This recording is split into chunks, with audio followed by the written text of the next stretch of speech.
When it comes to unconscious bias, you might be surprised to learn that 98% of our thoughts are unconscious. That means that 98% of what we're doing is done on autopilot. And that is a very important piece of information that we focus on during our training, because an organization is made of people, and because unconscious bias are so predominant, it affects an organization every day, and it affects many decisions. So one thing that we focus on, one of the elements that we discuss, is the issue with the desire of having a cultural fit when we hire new people in an organization. And that is a problem, because cultural fit makes people hire people that have similar perspectives on life, have similar opinions, schooling, walks of life, and that can generate a group think.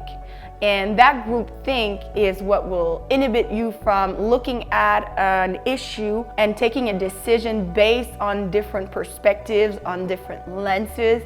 And so, like one of our co-facilitator here at Blue Level Training, Maya Toussaint, always says, instead of seeking for cultural fit, seek cultural add.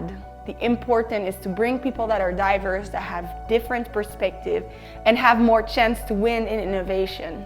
One of the biases that we focus on is the affinity bias, which is when we hire people that are very similar, have a lot of affinity with us, whether it is that they come from the same town or like the same pets, or any type of interest that makes people like those people, whether it is for hiring but also as a supplier, when they make the decision as to who they're going to work with, when it's time to make a decision at what kind of product are we going to work on, which group are we going to focus on, which user we have as a profile. And so that really creates this narrow vision and this lack of broad perspective. And so affinity bias impacts not just at the hiring level. And then there's this confirmation bias, which is let's say you're hiring and you have two different candidates, and you have this preconceived judgment about this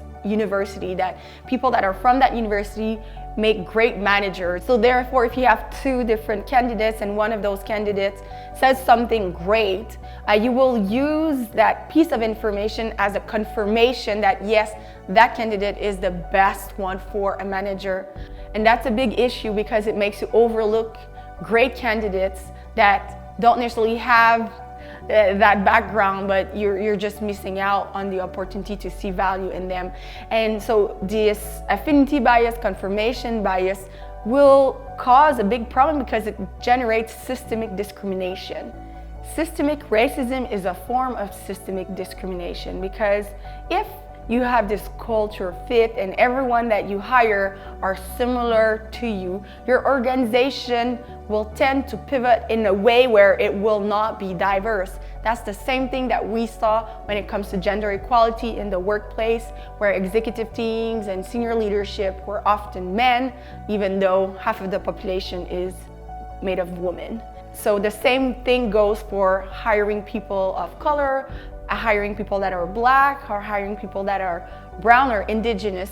The fact that you make your decision based on your biases, it will really pivot and maintain the system of discrimination or systemic racism without even people being aware of it. So why we have unconscious bias?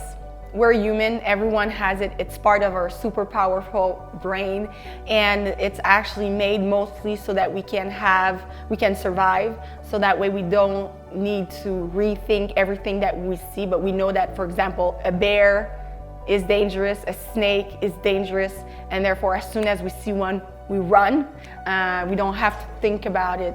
But those unconscious bias then are very at our disservice in an organization, because then we have conceived ideas on people based on their physical appearance or based on their socioeconomic status or based on any other visible or invisible aspect of their identities. And we need to be aware of this because it really will impact the innovation and the potential of revenues of your organization, because in studies from Deloitte shows that teams that are diverse outperform by 80% teams that are non-diverse, and ethnically diverse organizations outperform their peers by 35%. So it is a business case. It should be part of the core strategy of your organization, and that's what we do during our training.